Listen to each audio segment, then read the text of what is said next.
Hello guys, and welcome once again to another YouTube video. I will encourage all of you to watch this video to the end. So the first thing we are going to consider is how a strong bullish candle prints on the hourly chart.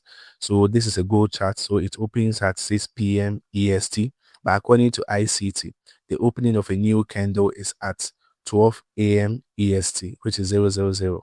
So when the 12 a.m. EST candle prints, we are going to mark it with a vertical line. And if we are bullish, we want the market to manipulate below the 12 a.m. and then move up. And if we are bearish, we want it to manipulate above and then move down. So in this example, we are considering a bullish candle. So you could see that the candle manipulated, the market manipulated below the midnight opening, and then it went up. Now let us look at how it happened. You could see that it went under the midnight opening and then it went up faster. You could see how faster it happened. So you should take note of that. The next thing we are going to look at is how a reversal candle is printed on the hourly charts, right? So we could see that the reversal candle opened over here and we marked the opening of our midnight opening. And we could see that the market manipulated above it since we are expecting a bullish reversal candle, and then it went below it. You could see that one to happen a little faster. Now, the next thing we are going to look at is how a consolidation candle prints on the hourly chart. So this is an example of a consolidation candle. You could see that it has a small body and kind of equal wicks at both sides.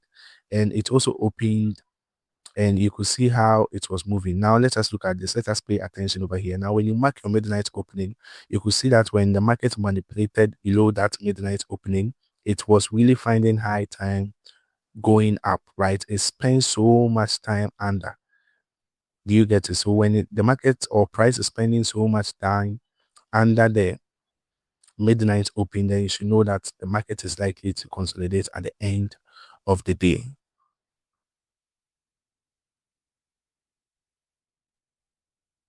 Now, the next lesson I'm going to teach you guys is how you can add price cycles to your model, right?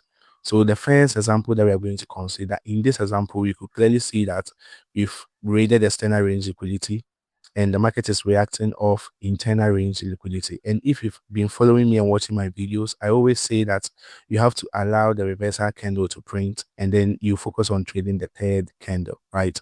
So now this is how we are going to trade the third candle. For you to trade the third candle, you have to look at how the second candle printed, right? So let's look at how it's printed on the next slide. So on the next slide, we could see that this was our second candle. It opened over here, went up, and then looking at how it's printed, it didn't expand. And because it didn't end up expanding, then that means that we can focus on trading the third candle and we can expect the third candle to expand, right? So if you look at the market cycles, we have expansion, right, and reversal, right? A reversal can happen and then another expansion, right? Or you can get a consolidation, expansion, retracement, expansion. Do you get it? So since our reversal candle didn't end up really expanding, it means that we can expect the third candle to distribute and expand largely. So let's look at the next slide.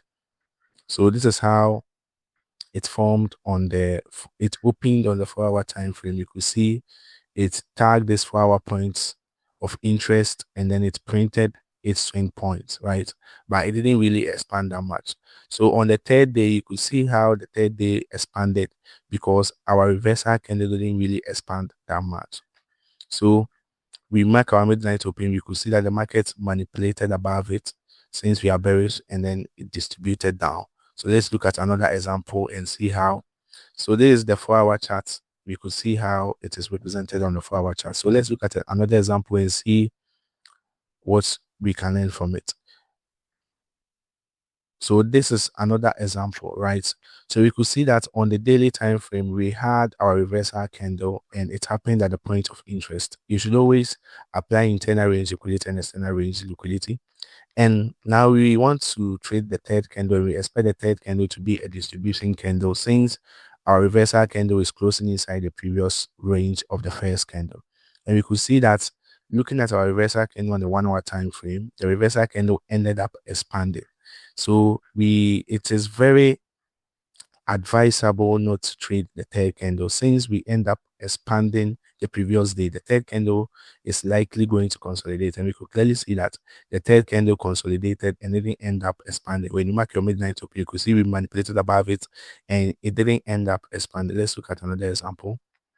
So this is how it is demonstrated on the 4-hour time frame. If you want to look at the price cycles, you can see that we had an expansion and now we are getting some kind of retracement, right?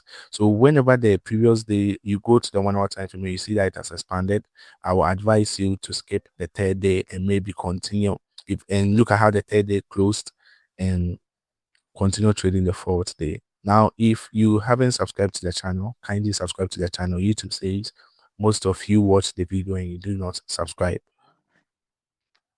So there's another example that I want us to look at, right? So we could clearly see that we had our point of interest over here. The market traded external range liquidity, and it is tagging an internal range liquidity, which is an order block.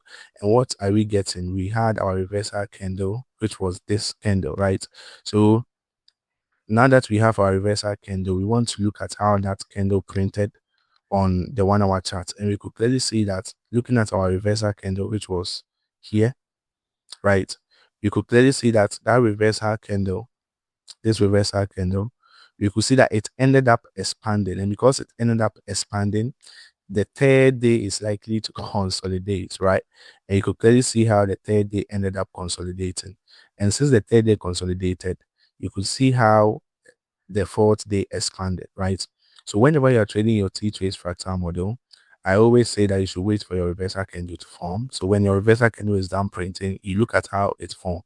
If it ended up expanding, then you should skip the third day.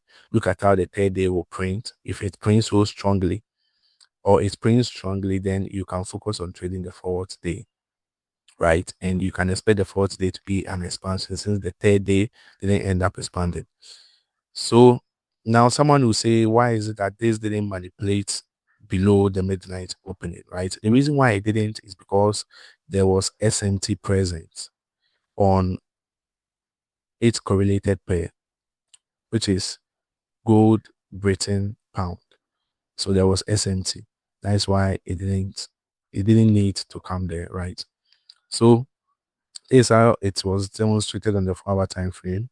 You could see that SMT, you could see that 4-hour point of interest, which is this order block, and you see the distribution. So let's look at this example as well. That was what I demonstrated at first, but here here is the market demonstration. Here I want you to see how the third candle was printing, right? So you could see this third candle, look at how it was printed. It didn't end up expanding because this reversal candle ended up expanding too much, right? So let's look at another example. Now in this example, we've traded external range liquidity. We are coming to internal range liquidity. We've had our reversal candle and we want to trade the third day, right? Now to trade the third day, we want to look at how this second candle opened, right? And also if you are to mark this second candle with your flip tool, you could see that this third candle opened at the upper half of the 50%. Comparing it to this, right?